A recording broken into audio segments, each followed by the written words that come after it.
When Heath joined the band a few years ago, it was like, oh my God, this is what we've been missing the whole time. You know, he's a great guitarist, he's a great singer, and most importantly, he's just an awesome dude. And he's a great person to have around.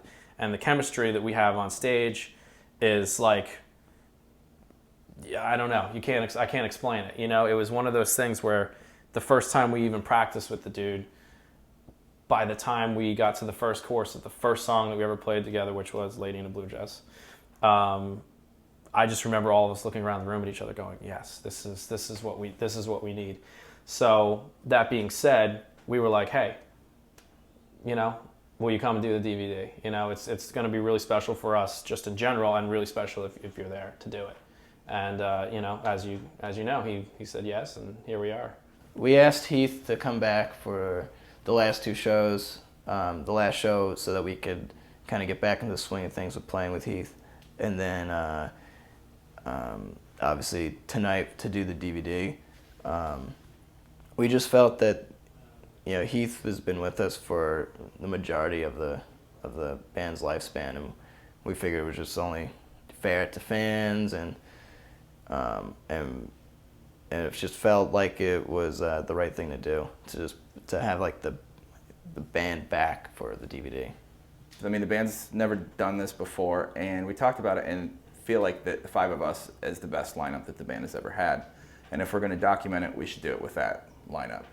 And so he said, yeah, you know, I agree, that's awesome. It's super easy for me to do. And I think that's it. We just want to represent ourselves as well as possible. It feels kind of like closure, I guess. You know, he left the band, but our last show we played in LA on Warped Tour. Like, that's such a...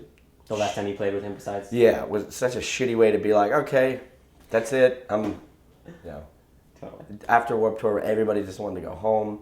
You're in LA. You know, it's like, it's not our home. It's not, you know what I mean? Yeah, It totally. doesn't feel like all our friends are coming out, you know. It's a good way to say that I'm done with this part of my life, you know, and do it in a cool, fun way. Kiss is one of my favorite bands of all time. Alive 2 is one of my favorite live records of all time. The Kiss Anthology live series is great too. It shows like concerts from like 1976 up to the 80s, and Paul Stanley is wearing Centaur pants and dancing and singing at the same time. I love Dream Theater, and they have a DVD live at Budokan, and for a long time we would just drink beer and sit in the back of the bus and watch that, and then we got tired of it. But now I kind of want to do that again. I want to watch that again. That's my favorite one. The Dream Theater Live at Budokan DVD is one of the coolest things I've seen. I heard They Suck Live by NoFX.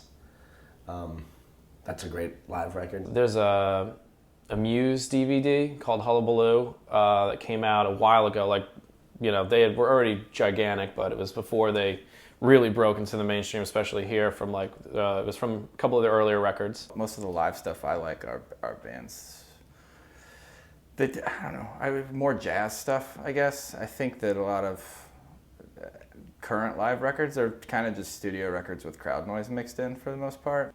There's a really good Queens of the Stone Age live DVD filmed in London that I like. It's called Over the Years and Through the Woods, I believe it's called. Another State of Mind, which is Youth Brigade going on tour with Social D and meeting up with all different kinds of early hardcore bands. It was just like one of the first real, I think, attempts at touring the U.S. DIY.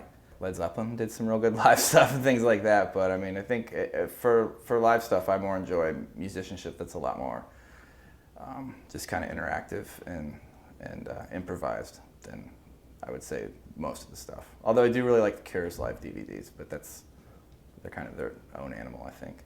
When I was in high school, I really liked Candlemass, and Candlemass had this live CD that me and my friends listened to all the time, and we just imagined it like taking place in some huge arena in Sweden, and there are just like thousands of people there like cheering along.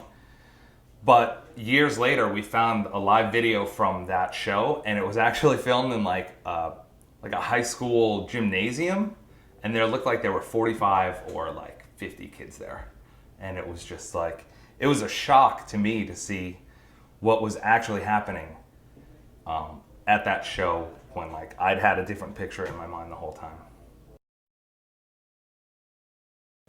Us playing with Thin Lizzy, around the Jailbreak album. Dire Straits, Metallica. Led Zeppelin around Houses of the Holy. My dream live show. I want to play with Refused. I would want to play with Jawbreaker. I think it would be really awesome to play with Faith No More. They're one of my favorite bands and have been for a while now.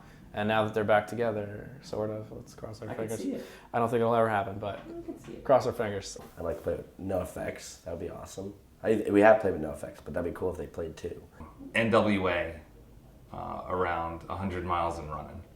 Everybody loves Dream Theater. You got to respect those guys for being able to play the way that they do and come up with the things that they do. The Promise Ring. That'd be cool. Black Flag. I really like the band Nada Surf a lot. Also a very different direction and a different thing altogether, but hey, that's what makes a good lineup, right? Having a diverse group of bands. It'd be pretty cool. I like so many different kinds of music, and so does everyone else in the band, that it's almost an impossible question to answer. I mean, Warped Tour was actually a lot of fun this summer because we're playing with a lot of bands that I like, Bad Religion and Bouncing Souls, and a lot of people that I really like and friends. I think something like that would be a fun lineup. We're gonna do this show, and then we're gonna go home and write the new record. In the immediate future, I believe that we're going to get to writing and start writing another record and go into some countries that we've never been to before or haven't been to in a while. I know we're going to go to Mexico pretty soon, and Japan as well. Mexico City. Talks about going to South America and stuff, but then like now we're actually gonna really focus on Japan and Australia and Europe, whereas those have been places that have kind of been overlooked in our career, and I think now we're kind of realizing that those areas that were neglected, we probably should go to and see if anybody really likes us there. The immediate future, I'm gonna go home tonight. We go home for a long time, probably not for a long time. We just start writing a new record and hopefully get that out it'll be out next year sometime. Try to get in the studio as soon as possible, but yeah, just take a break for the holidays and kind of relax and regroup and kind of start making plans, I guess. Continue to write records and songs that I'm proud of. That's really just the only goals I have.